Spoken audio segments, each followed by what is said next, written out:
For this presentation, I want to take you back to the year of 1966 here at UW Whitewater. The chancellor and the school were both much different back then. The chancellor was not Corey King, but instead Walker Wyman.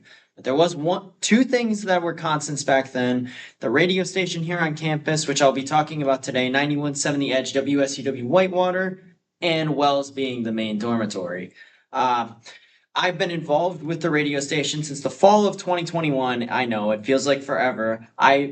Became promoted to assistant sports director halfway through my sophomore year in 2023, and then became official sports director in 2023 later in the year in September.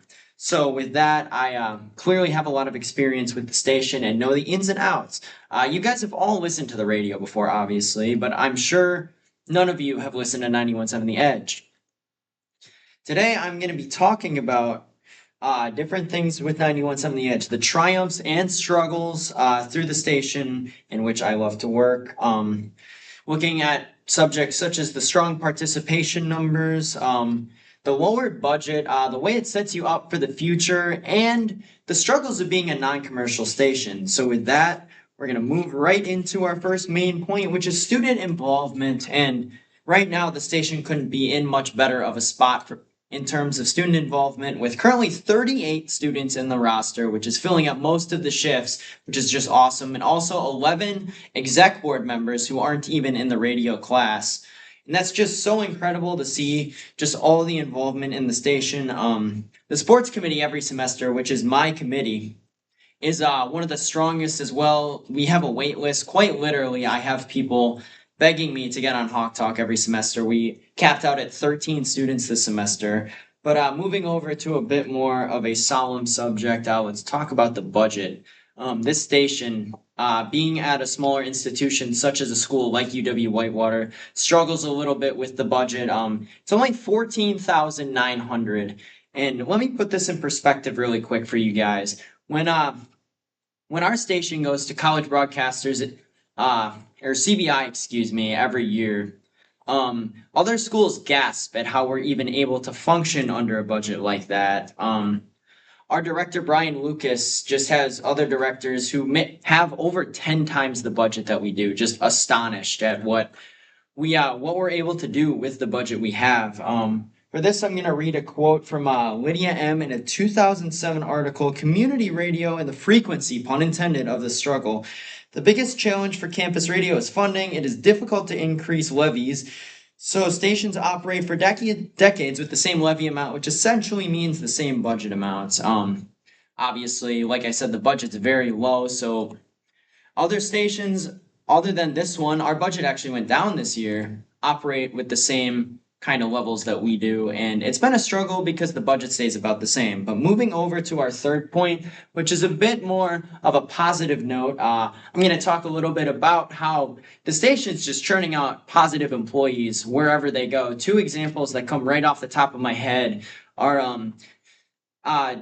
WBAY Action 2 News reporter Drew Best, who was a station manager, and ABC 25 in Peoria, Illinois. Sam Matheny, who's a multimedia journalist there, was also the sports director and one of the mentors for me, as was Drew. And as Drew said in a 2024 interview I conducted, WSUW prepares students for future success by helping them discover their voice in a real-world environment.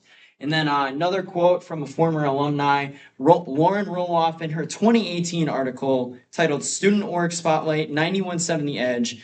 She was marketing director for 2 years and believes it is a great experience for everyone. There's different positions in the station, such as the promotions director, where you don't even need to be involved on air, or such as our graphic designer, where you can just be involved in different ways, and it doesn't all have to be on air. There's truly something for everyone in the station, and that's one of the reasons why it's so unique and such a great community to be a part of. But the final point I'm going to talk about today is just the struggles of being a non-commercial station. The difference between a commercial station and a non-commercial is that commercial stations are allowed to accept sponsorships from outside sources. So if you listen to, say, a regular radio channel, you'll hear different stations have sponsors, such as like ESPN Milwaukee has Pella Windows and Doors. We're not allowed to do that as a non-commercial station. And our promotions director, Josh Jacoby, actually ran into a brand who's hosting an event where he was unable to talk about it on air due to the non-commercial and perhaps it being a promotion as a sponsor. And he had to only post about it on social media, which is definitely one of the struggles for us. But moving back, today we discussed the struggles and triumphs of the station.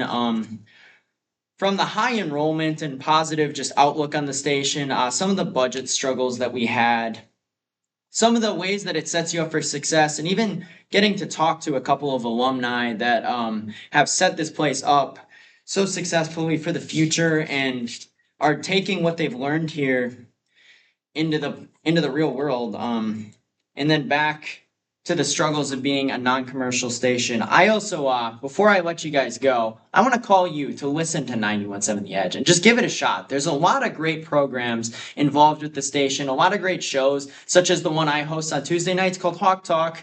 It's a sports talk show, runs Monday through Thursday. We also have other great shows, such as For the Record, hosted by two of my great friends, Alex Monty and Carson Ward, and then also the Ryan Hoke Show. I want to just call you guys into action to listen to all this, and maybe it'll change your life like it's changed mine. Thank you.